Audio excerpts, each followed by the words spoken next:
was in 1991 that we created Duke Nukem and released it to the world as a side-scroller, and it was a huge hit. Our inspiration back then was comic books, because we always felt like if you focus on the character, there's no end of stories. Duke does it his way, and his way is very entertaining. It's a wild thing. The original name for the game was actually called Heavy Metal, and the idea was to have sort of an anti-hero who was very much sort of a renegade in society, and sort of, an ex-military guy who went rogue. When the original Duke got started, it was myself, Alan Blum, and another programmer, Todd Repogel. Todd Repogel and I went to school together. We grew up together in Santa Cruz. He started making side-scrollers and stuff, and while I was going to school at UCSC studying computer science, we were working on Duke Nukem 1 together. There's a guy I'd like to, anytime I have an opportunity, I like to call him out. His name's Alan Blum. And Alan, he created Duke. He and Todd Repogel, back in 1991, 92, created the original 2D side-scrollers of Duke Nukem. And, great fun games.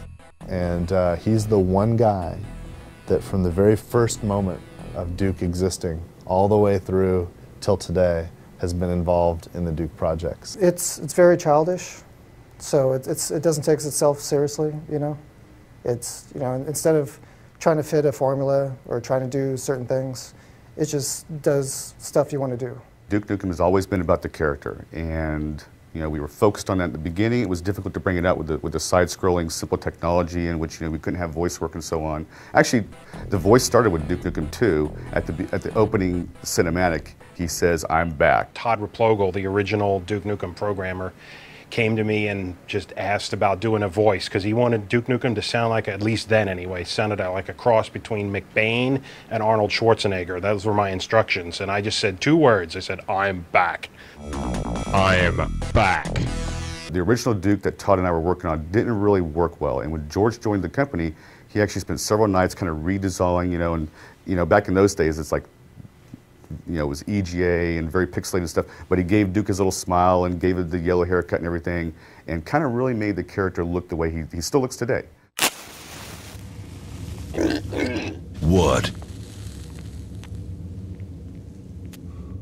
Did you think I was gone forever? Too long. We've waited too long, frankly. And I don't know if there's anything that could live up to the idea of 15 years of development, but this is absolutely a worthy successor and a worthy sequel to the game. I think that this is what fans have wanted to come out, and it's finally come out. I can't be more excited.